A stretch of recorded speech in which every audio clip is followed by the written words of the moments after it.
안녕하세요. 즐거운 시간 박대성입니다. 오늘 리뷰할 책은 건강의 첫 번째죠. 약이 되는 약 이야기입니다. 이 책은 약사협회 전 회장이 썼다고 해요. 지금 예스24나 이런 데서 파나 했더니 거기서 팔진 않고요. 도서관에 가면 찾을 수 있을 거라고 저는 생각합니다.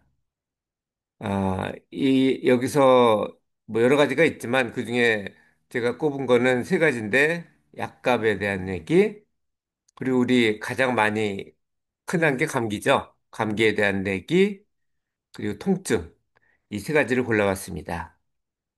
일단 약사니까 약국을 했겠죠. 어쨌든 업계 사람인데도 불구하고 약은 가급적이면 저렴한 약을 안 먹는 게 제일 좋다고 하고요. 꼭 먹어야 된다면 저렴한 약을 먹는 게 좋다고 합니다. 왜냐하면은 약효하고 약값하고는 관계가 없대요.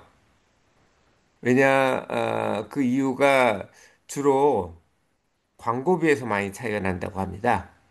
광고비랑 그리고 또 유통 마진이죠. 쉽게 얘기하면 약국에서 많이 붙이는 그런 거가 되겠죠. 예를 든 게 항생제인데요.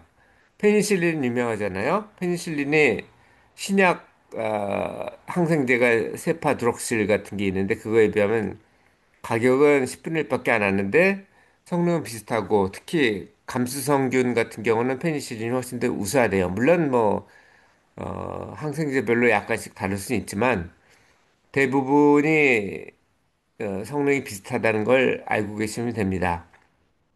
그리고 조제 같은 경우도 가급적이면은 조제보다 판매약, 그러니까 OTC라고 그러죠, 영어로는. 약국에서 그냥 파는 거, 그 처방전 없이. 그런 게 더 좋을 수 있으니까 그게 가능한지 의사한테 물어보면 되겠죠, 그거는. 왜냐하면 이해가 상충하니까, 약국에서는. 약국에서는 그 조제약 자체를 바꿀 수가 있잖아요. 바, 바꾸는데 좀 저렴한 거로 바꿀 수 있는지, 같은 성분인데도 그런 걸 따져보면 될 것 같습니다. 저는 항상, 어, 얘기를 해요. 조제약 다른 거로 대체해도 되냐 그러면 대체해도 된다고 하는데 그 얘기까지는 했고 싼 거로 바꿔달라는 얘기는 여태까지 안 했네요. 감기가 흔하죠. 제일 좋은 거는 예방이 돼요. 그러니까 그 감기가 바이러스 때문이기 때문에 실제로는 감기를 막기는 어렵습니다. 예방하기도 어렵고 하지만 그 감기 바이러스 때문에 발생하는 다른 후유증 같은 거는 약으로 어떻게 보면 좀 릴리즈 완화하는 게 가능한데요. 가장 좋은 거는 사람이 많이 모인 곳을 피해야 합니다. 뭐 항상 그럴 수는 없고 감기가 유행할 때는 피하셔야 돼요. 겨울에 감기 걸리는 이유는 추워서가 아니고 사람들이 난방을 하고 공기 순환을 적게 하기 때문에, 그리고 또 좁은 공간에 많이 모여 있기 때문에 그 중에 한 사람이 바이러스를 갖고 있으면은 전부 다 걸릴 가능성이 있습니다. 물론 저항력이 큰 사람들은 안 걸리죠. 그래서 제일 좋은 거는 저항력을 강화하는 거고, 그 전에 더 좋은 거는 안 가는 건데 꼭 가야 된다면 마스크 하고 가고 그거 막아야 되니까. 그리고 귀가한 다음에는 그 바이러스를 가급적이면 최소화시켜야 되겠죠. 저항력 싸울 때 적을 먼저 줄여놔야 될 거 아니에요. 그래야 우리가 이길 확률이 크죠. 그래서 귀가하면 손을 비눗물로 씻어서 바이러스를 죽이고 어, 소금물로 입하고 코를 양치를 하면 좋답니다. 이 5% 소금물이라 그러니까 바닷물이 2%, 2.5%인가요? 그 정도인데 그거보다 두 배 정도 짜게 하면 되겠네요.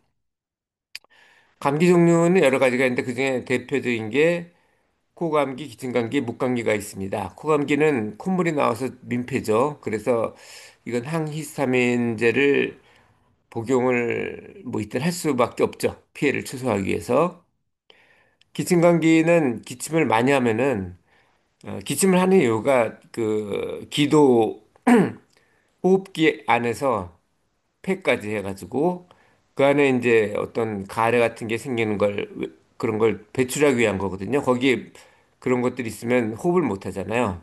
그러니까 당연한 건데, 어쨌든 그것도 줄이려면 가글이나 호스로 처음 제압을 하고, 가래를 제거해야 기침이 안 나올 거 아니에요. 그래서 진해제를 해야 되는데, 특이한 게, 처음에 이분이 주장한 게 약을 가급적 먹지 말라라는 거였는데, 또 먹더라도 약 대신에 그 가래를 제거할 수 있는 진해제 대신에 무나, 은행, 파인애플, 도라지 이런 것들을 추천을 합니다.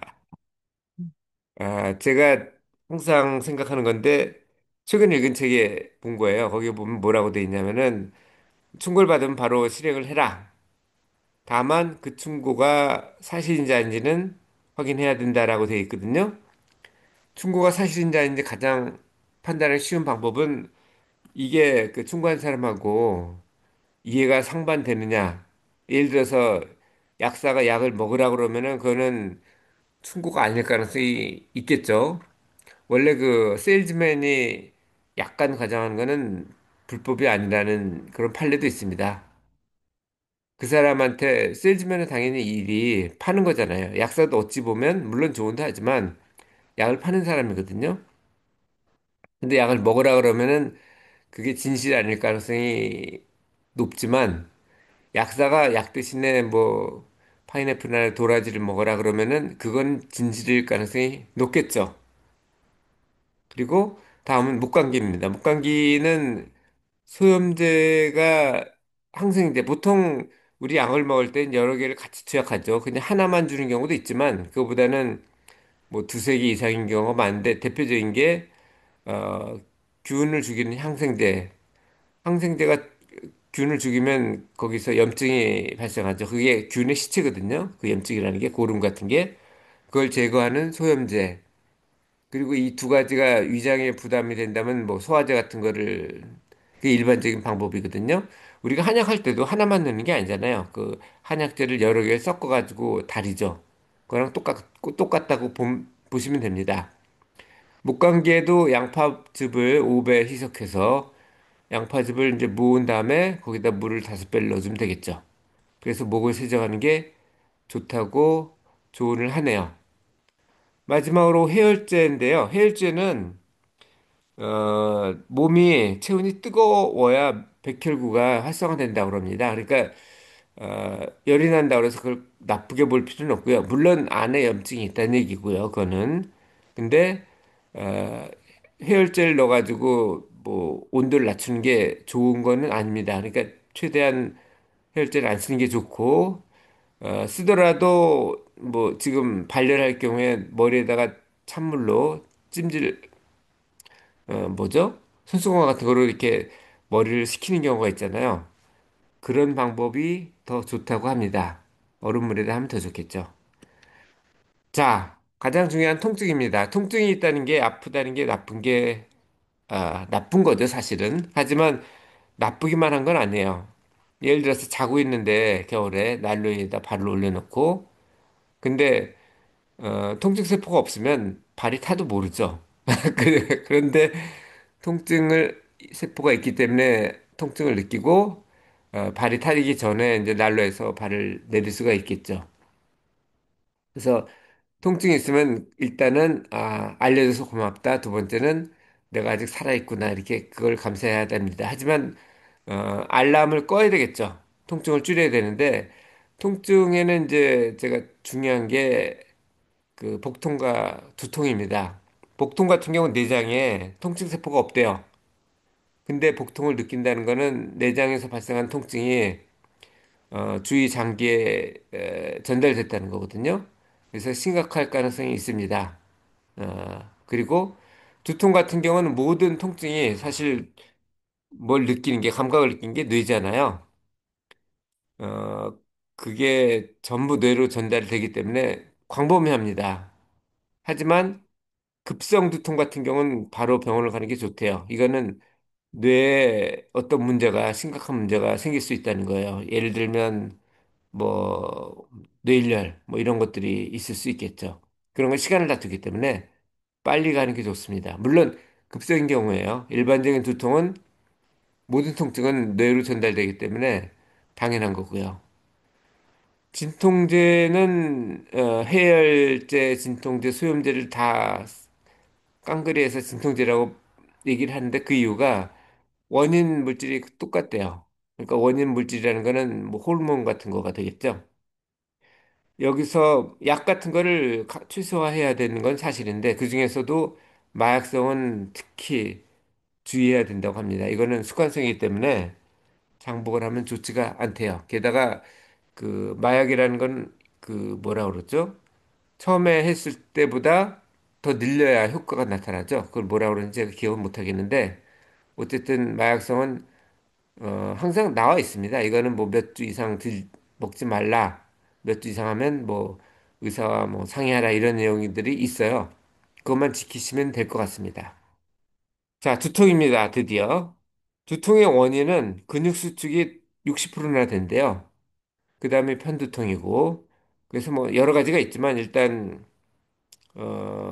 이거 말고 아까 말씀드린 급성 두통 같은 경우도 있겠죠. 근데 일반적인 두통은 그 두통 진통제를 먹는 것보다는 근육 수축일 가능성이 높기 때문에 긴장 안 하는 게 중요하대요. 그러니까 심리적으로 어떻게 릴렉스를 할 건지 그거 시도를 보고 목이나 어깨 같은데 뭐를 따뜻하게 해주고 마사지를 해주면 근육이 좀 풀리겠죠.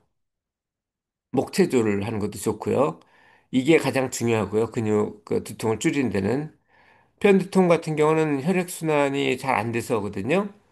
그러니까 우리 뇌가 뭐죠?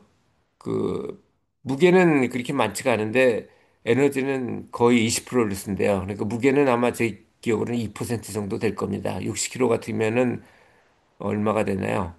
10%가 6kg고 20%면은 그중에 5분의 1이니까 뭐 1kg도 안 되겠죠. 그런데도 불구하고 에너지는 20%를 쓰고 산소도 그만큼 20% 이상 쓸 겁니다. 근데 순환이 안 되면 당연히 산소는 물론이고 그 혈액이 안 들어오니까 그 에너지도 안 들어오겠죠. 그래서 생기는 것이 편두통이라고 합니다. 편두통이 있으면 혈액순환을 어떻게 높일 수 있는지 그걸 생각하면 되겠죠. 여기서도 마찬가지로 두통에 좋은 음식, 나쁜 음식을 소개를 하네요. 약을 먹으라는 일은 안 하고. 이거는 여기 보니까 소고기 같죠? 중간에 있는 거는. 그 다음에 참치, 연어인가요? 연어, 그리고 뭐 파인애플. 파인애플은 그 고기류를 소화하는 데 도움이 된다고 하네요. 뭐 술이 안 좋은 거는 뭐 다 아실 거고, 술은 일종의 독입니다. 그래서 취소하시는 게 좋고요. 초콜릿도 들어갔네요. 이건 커피 같은데, 어쨌든 아까도 제가 말씀드렸지만, 어떤 충고를 받으면 바로 실천을 하시는 게 좋습니다. 다만, 그 추천이 사기인지 아니면 추천을 가장한 판매인지 그건 판단을 해야 되겠죠. 자, 이 내용은 제가 다음 카페 2162번에 정리를 했는데 여기에 제가 어, 정리를 하지 못한 많은 내용이 있어요. 예를 들면 비타민 먹으라고 얘기 안 합니다. 저자는 비타민 대신에 비타민 뭐는 예를 들면 A는 뭐에 좋고 어떤 뭐 예를 들면 당근 같은 게 좋다 이런 얘기를 하는데 그건 너무 많아가지고 제가 할 수가 없었어요. 그래서 제 다음 카페를 참고를 하시면 좋고요. 그리고 혹시 도서관에서 얻을 수 있으면 빌려서 보시면 더 좋습니다. 이 저자는 제가 저자 이름 기억 못하는 전직 약사협회장인 여자분이었어요. 이상 오늘도 즐거운 순간 박대선입니다. 감사합니다.